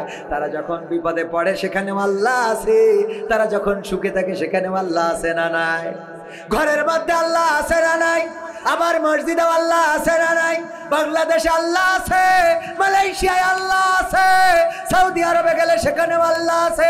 যে জীবনে কাবায় যেতে পারে নাই তারপরেও সে আল্লাহকে হারায় নাই। যে জীবনে মসজিদে যেতে পারে না, পা ভাঙা, প্রতিবন্ধী, অন্ধ, এমনও যদি হয়, আল্লাহর জন্যে যদি সে নিবেদিত প্রাণ হয় আর ওই ছোট্ট কুটুরি থেকে যদি আল্লাহর কাছে হাত বাড়ায়, আল্লাহ তার ডাক শোনে না, শোনে না। কিন্তু যাদের আল্লাহ নাই, যাদের অভিভাবক দাদারা পুরা সংসার ধরে বললো হেলিকপ্টার পাঠাও, আমাদের তো দেখার মতো লোক নাই, কারণ ওরা জানে এই বাংলাদেশে আল্লাহ আছে, দাদা নাই। ঠিক না বেঠে? আল্লাহ আছে, দাদা নাই, এই জন্য দাদারে বলে দাদা পাঠাও পাঠাও। আর ওই দেশে যাওয়ার পরে কি ঘটে গেল, আমার পেঁয়াজ ব্যবসায়ীরা কান্নাকাটি করছে, আমাদের এই পেঁয়াজ আর কেউ কিনছে না দাদা, অনেক কম দামে বেচতে হচ্ছে দাদা, আমাদের খুব কষ্ট যাচ্ছে, আমরা এই পেঁয়াজ বাংলাদেশে রপ্তানি করতে পারছি না, এর জন্য আসলে আমাদের খুবই কষ্ট হচ্ছে। ঠিক না বেঠিক? আমি কই কষ্ট তো হবে, রপ্তানি করবি কি? আমরা পেঁয়াজ ছাড়া রান্না, এইটা আমাদের নেত্রী শিখায়, তারপর ওই দেশে গেছে, কথা কয় না। পেঁয়াজ ছাড়া রান্না আমরা শিখে ফেলিছি রে। সুতরাং এখন নেত্রী আছে, ও দেশেও পেঁয়াজ ছাড়া রান্না শিখাবে, তোদের পেঁয়াজ কেনার মতো মানুষ পাওয়া যাবে নারী। ঠিক না বেঠে? পেঁয়াজ ছাড়া রান্না তো শিখে বসে আছে। আমাদের গরু লাগবে না, তোদের গরু আর দরকার নাই, কারণ আমরা কাঁঠাল দিয়ে গোশত খাইতে পারি। ঠিক না বেঠে? কাঁঠাল দিয়ে গোশত খাওয়া, বার্গার বানানো শিখলাম। তারপরে আমরা কাঁচামরিচ বর্ষাকালের জন্য শুকনোর সময় কাঁচামরিচ শুকিয়ে রেখে ফ্রিজে ছুঁয়ে দিতে হয় শিখলাম। এরপরে আমার আতিকুর ভাই, আমাদের ভাবি বলল যে ভাবি বলল ভাই বলেনি, বলছে তুমি আমার একটা আইফোন কিনে দিবা। অনেক কষ্ট করে ওয়াজ মাজ করে ব্যবসা করে কষ্ট করে একটা আইফোন কিনে দিয়েছে। যেদিন কিনে দিয়েছে ওই দিন টেলিভিশনে দেখে, বলছে এই মোবাইল কে দিয়েছে। এইবার ধরেছে ভাই তুমি সরকারি তাই এনে দিয়েছ আমার। বলেন এর সংসার ঠিক রাখা সম্ভব? মানে সংসারের মতো ভেজাল ঢুকে গেছে। এই মোবাইল কে দিয়েছে? আমরা কষ্ট করে কিনি আর না হয় সরকার। ঠিক না বেঠে? এমপিরা সব কোথায় গেল, মন্ত্রীরা সব কোথায় গেল, কোথায় কাদের কাকা? তাদের সারা দেশটা এখন লাগে ফাঁকা ফাঁকা। আমার আলোচনার বিষয় এই গানটা। কেন এই গান? আল্লাহ রাব্বুল আলামিন সূরা সাফের 28 নম্বর পারার যদি 61 নম্বর সূরা 28 নম্বর পারার 2 এবং 3 নম্বর আয়াতে বললেন, ইয়া আইয়ুহাল্লাযীনা আমানু লিমা তাকুলুনা মা লা তাফআলুন। ওগো ঈমানদারেরা শোনো, তোমরা এমন কোন কথা বলো না যা তোমরা কাজে পরিণত করো না। কাবুরা মাকতান ইনদাল্লাহি আন তাকুলু মা লা তাফআলুন। আমার আল্লাহ বললেন, আল্লাহর কাছে এটা অত্যন্ত অপছন্দের, অত্যন্ত ঘৃণার, অত্যন্ত রাগের, অত্যন্ত ক্রোধের যে তোমরা মুখে যা বলো কাজে তা পরিণত করো না।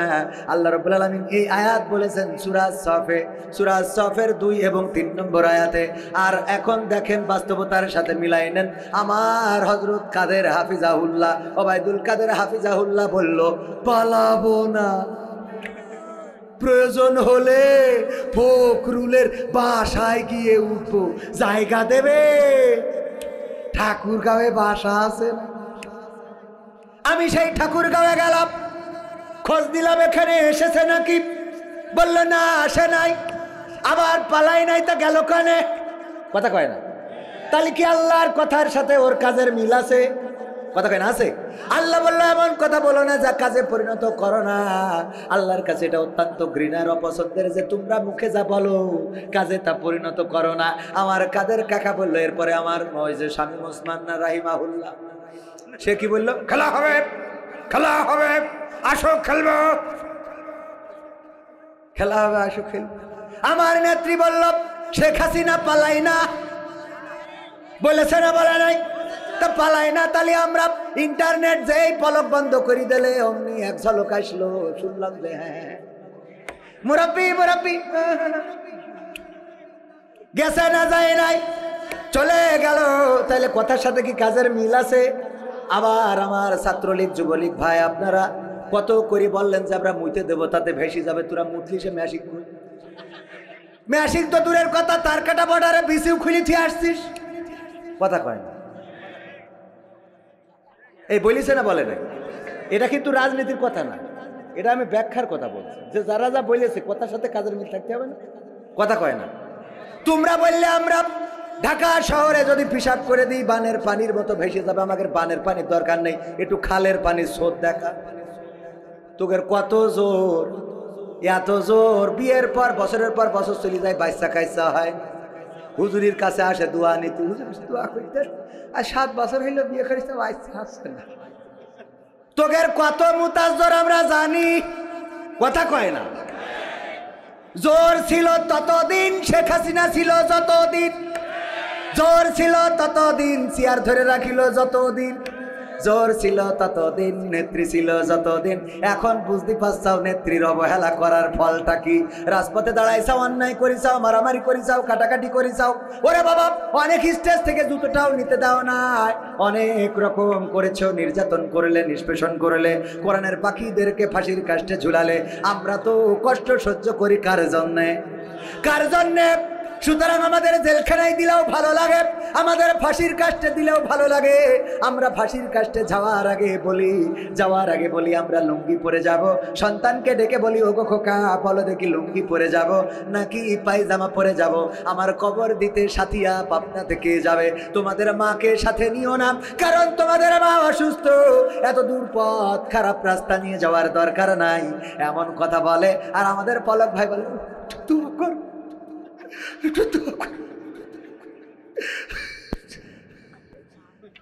ঠিক না বেঠে?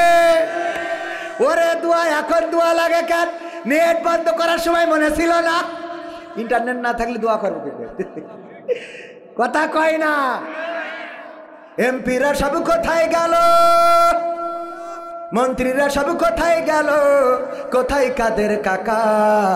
তাদের ছাড়া দেশটা এখন লাগে ফাঁকা ফাঁকা, ওদের ছাড়া দেশটা এখন লাগে ফাঁকা ফাঁকা। পালাবে না পালাবে না, যাই না তবু দেখা, পালাবে না পালাবে না, যাই না তবু দেখা। তাদের ছাড়া দেশটা এখন লাগে ফাঁকা ফাঁকা, ওদের ছাড়া দেশটা এখন লাগে ফাঁকা ফাঁকা। আইন মন্ত্রী আটকে গেল আইনেরই ফাঁকে, দাড়ি ছাড়া দরবেশের ভণ্ড ভণ্ড লাগে। আইন মন্ত্রী আটকে গেল আইনেরই ফাঁকে, দাড়ি ছাড়া দরবেশের ভণ্ড ভণ্ড লাগে। শুনছি কত নেতা নেত্রী খাইতেছে ভাই ডান্ডা, বিচারপতি কালামানিকের ফাটিয়েছে আন্ডা। পলকের ঝলক গেল, পলকের ঝলক গেল থামিয়ে নেটের চাকা। তাদের ছাড়া দেশটা এখন লাগে ফাঁকা ফাঁকা, ওদের ছাড়া দেশটা এখন লাগে ফাঁকা ফাঁকা। কই গেল সেই সংসদেতে মমতাজের গান?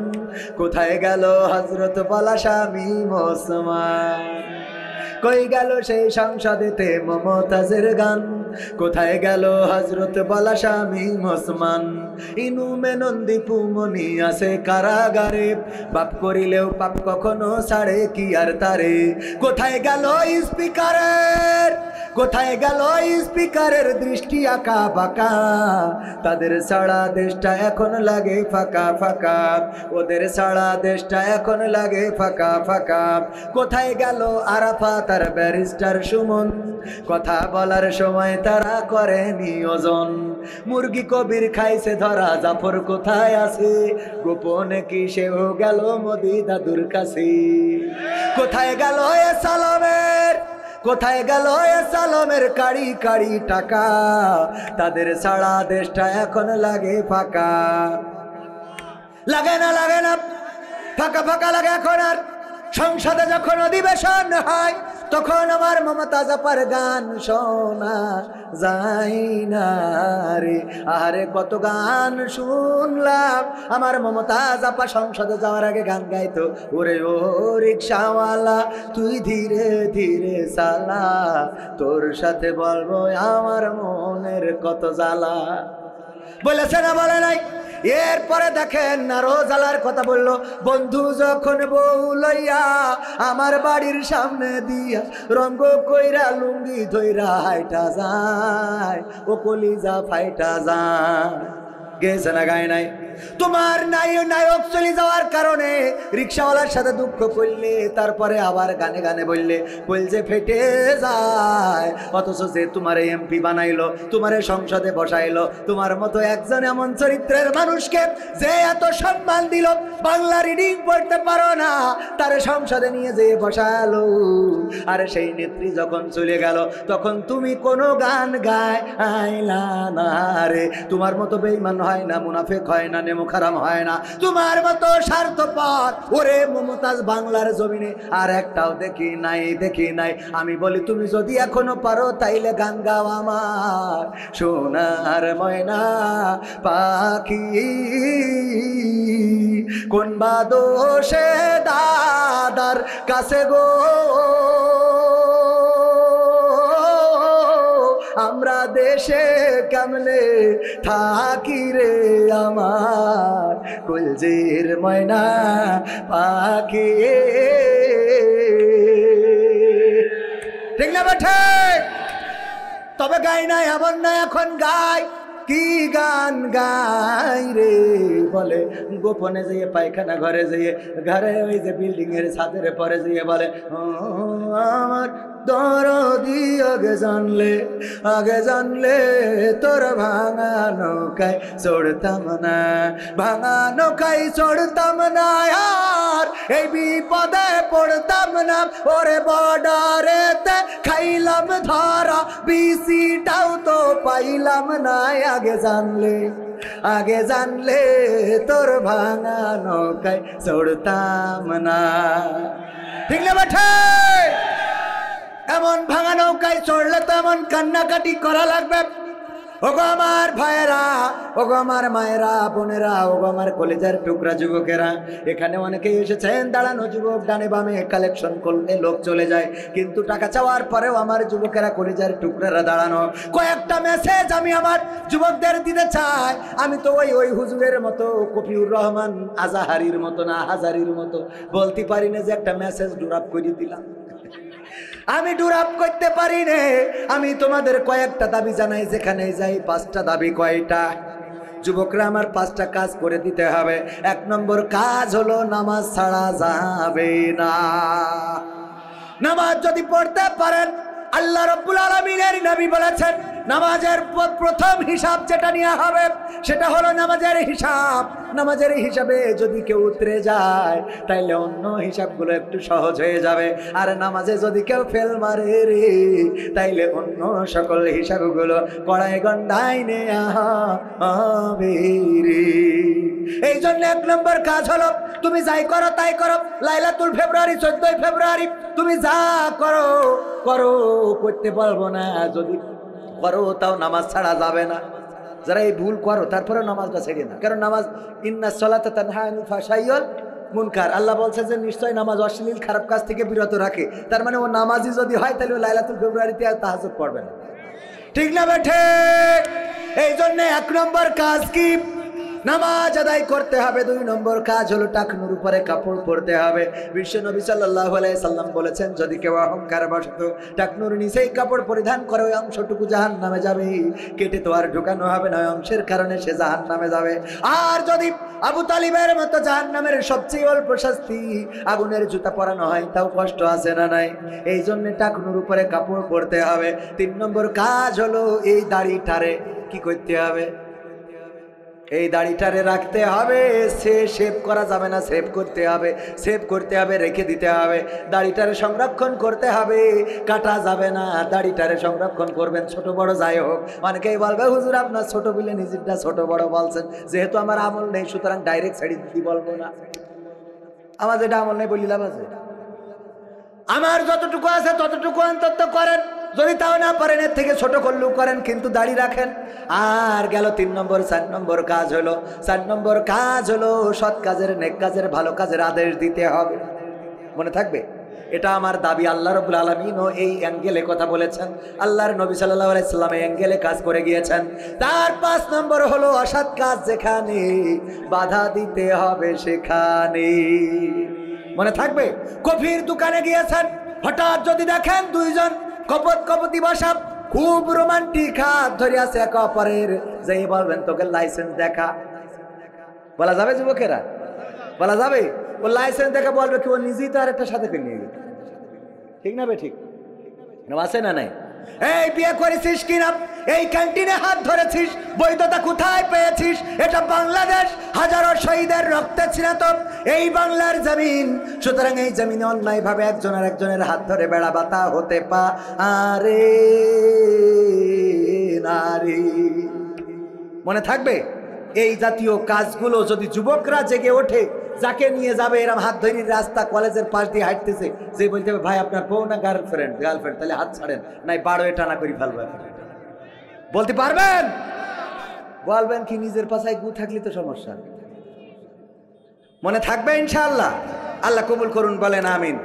সম্মানিত ভাইয়েরা, আমার লেখা সঙ্গীতের বই আমাদের ক্যামেরা পার্সন আছে, যদি নিতে চান 101টা সঙ্গীত আছে। মা বোনেরা রয়েছেন পর্দার অন্তরালে, তাদের ব্যাপারে একটু কথা বলা দরকার ছিল। প্রবাসীরা অনেক টাকা দিয়েছে, প্রবাসীদের সঙ্গীতটা শোনাবো, শুনবেন ইনশাআল্লাহ? এই ওঠা যাবে না, বসেন। এই যদি বলি যে শেষ করবো, আর মাথায় কাজ করে না। এই যে যুবকেরা দাঁড়ায় রয়েছে, এখনো দাঁড়ায় রয়েছে, আপনারা বসে রয়েছেন, তা উঠে যাচ্ছেন মানে? আমার বাংলাদেশের প্রবাসীদের গল্প বলি শোনো, এ গল্প তো কল্পনা নয়, তোমরা কি তা জানো? ও ভাই, এ গল্প তো কল্পনা নয়, তোমরা কি তা জানো? আমার বাংলাদেশের প্রবাসীদের গল্প বলি শোনো। পল্লী গায়ের দুরন্ত ছেলে বাপে ডাকে খোকা, হঠাৎ করে ঢুকলো মাথায় বিদেশ যাওয়ার পোকা। রোগে শোকে ক্লান্ত পিতা খাটার নাই উপায়, বেকার ছেলের এমন কথায় বাবাও দিল সাই। ক্ষেতের জমি হালের গরু বিক্রয় করে দিয়ে বাকি টাকা করলো পূরণ মায়ের গহনা নিয়ে। অনেক আশা বুকে বেঁধে ছাড়লো যখন বাড়ি, সে যে কি বেদনা বিধুর ছিড়ল যেন নারী। মায়ে কান্দে, ভাইয়ে কান্দে, কান্দে আপন জন, চোখের জলে বুক ভেসে যায়, শব্দ করে মন। এমন মানুষ কোন সে জনাব, এমন মানুষ কোন সে জনাব, তোমরা কি তা জানো?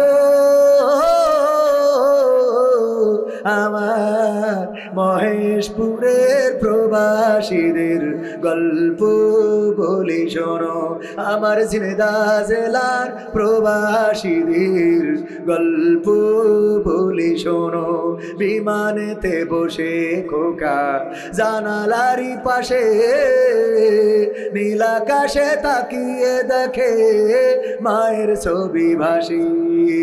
আসল দিয়ে চোখ মুছে মা প্রভুকে যে বলে, আল্লাহ তুমি ভালো রেখো আমার কোলের ঝিলি। খোকা যে ছিল মা জননীর কলিজারি বোটা, ভাবতে সব চোখ ভিজে জল পড়লো ফোটা ফোটা।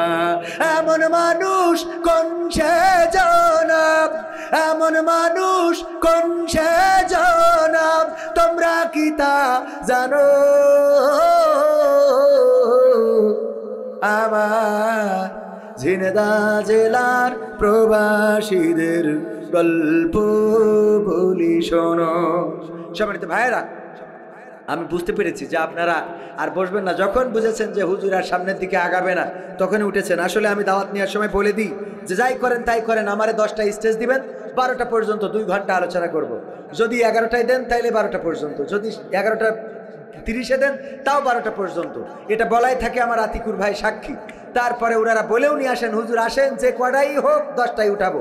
আসার পরে দেরি করি, এরপরে আবার কালেকশন ইত্যাদি ইত্যাদি কাজ কাম দিলে মোটামুটি আমি তো একজন, এক গান গাইতে হয়, আর এক ওয়াজ করতে হয়, মহিলা আছে, পুরুষ আছে, যুবক আছে, ইয়াং আছে, সব মিলাই কথা বলতে গেলে ব্যালেন্স করা লাগে, ঠিক না বে ঠিক? এর মধ্যে যদি কালেকশন থাকে তাইলে কত সমস্যা। আগামীতে যদি কেউ দাওয়াত দেন 10টায় যদি উঠাইতে পারেন দিবেন, না হইলে দিবেন না, কোনো অসুবিধা নেই, কিন্তু এই কষ্ট আমাদের দিবেন না। আল্লাহ কবুল করেন, বলেন আমি।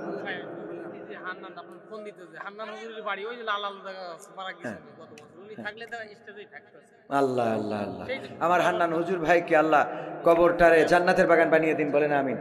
এখানে ইনামুল হক জামাই অসুস্থ, আল্লাহ সুস্থতা দান করেন হান্নান সাহেব। তাহলে আমরা একটু মুনাজাত করি, আমরা চলে যাই ইনশাআল্লাহ। আলহামদুলিল্লাহি রাব্বিল আলামিন। রব্বানা যালামনা أنفسنا وإن لم تغفر لنا وترحمنا لنكونن من الخاسرين ربنا آتنا في الدنيا حسنة وفي الآخرة حسنة وقنا عذاب النار আল্লাহ গভীর রাত তোমার বান্দারা এখনো বসা, আল্লাহ তুমি দয়া করে সকলের হাত দুখানা তোমার শাহী দরবারে কবুল করে নাও। আল্লাহ তুমি আমরা যারা হাত তুলেছি জীবনের গুনাহগুলো মাফ করে দাও।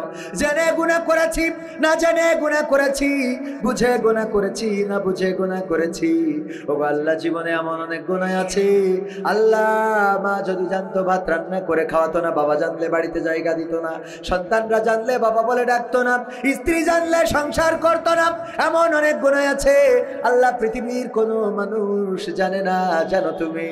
তোমার কাছে খাস করে গভীর রাতে ফরিয়াদ করি, আমাদের জীবনের সকল গুনাহগুলো মাফ করে দাও। ওগো আল্লাহ, আমরা যারা হাত তুলেছি, আমাদের যাদের মা নাই বাবা নাই, ওই মা বাবার কবরগুলো জান্নাতের বাগান বানাও। আমাদের যাদের দাদা দাদি নাই, দাদা দাদির কবরগুলো আল্লাহ ক্ষমা করে দাও। ওগো আল্লাহ, আমাদের আপনজন যারা কবরে, কবরগুলো রিয়াজুল জান্নাতে পরিণত করে দাও। ওগো আল্লাহ, আমাদের আব্দুল হান্নান সাহেব চিরজনমের মতো বিদায় নিয়েছে, তোমার ডাকে সাড়া দিয়েছে। আল্লাহ বেঁচে থাকলে স্টেজেই তারে পাওয়া যেত, আল্লাহ চলে যায় একে একে, আমরাও একদিন চলে যাব। ইন্না লিল্লাহি ওয়া ইন্না ইলাইহি রাজিউন। আল্লাহ তোমার কাছ থেকে এসেছি, তোমার কাছেই ফিরে যাব।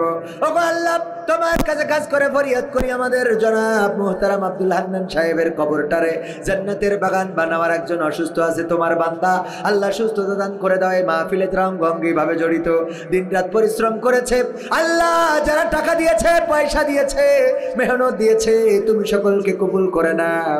ওগো আল্লাহ, এই কোরআনের কথা শোনার জন্য যারা এসেছে আর এতক্ষণ পর্যন্ত রয়েছে, আল্লাহ তুমি দয়া করে আজকের মাহফিলটা সকলের নাজাতের ওসিলা বানিয়ে দাও।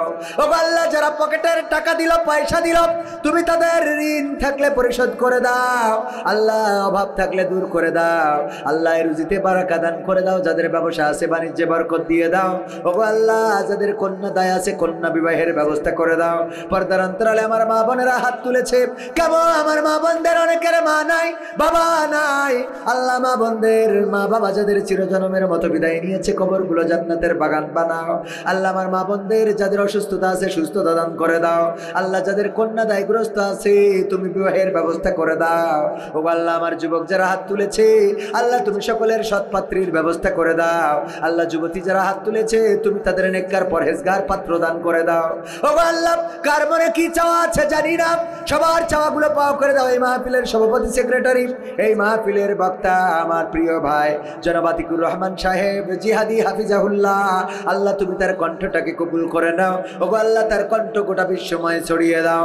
আল্লাহ তোমার কাছে কাজ করে ফরিয়াদ করি, এই বাংলার জমিন নিয়ে ষড়যন্ত্র, এখনো সচিবালয়ে আগুন লাগে, এখনো বাতিলের প্রেতাত্মারা আছে, আল্লাহ ওই জালিমের প্রেতাত্মারা আছে, দেশ নিয়ে ষড়যন্ত্র করে, দাদার ষড়যন্ত্র থেমে যায় নাই।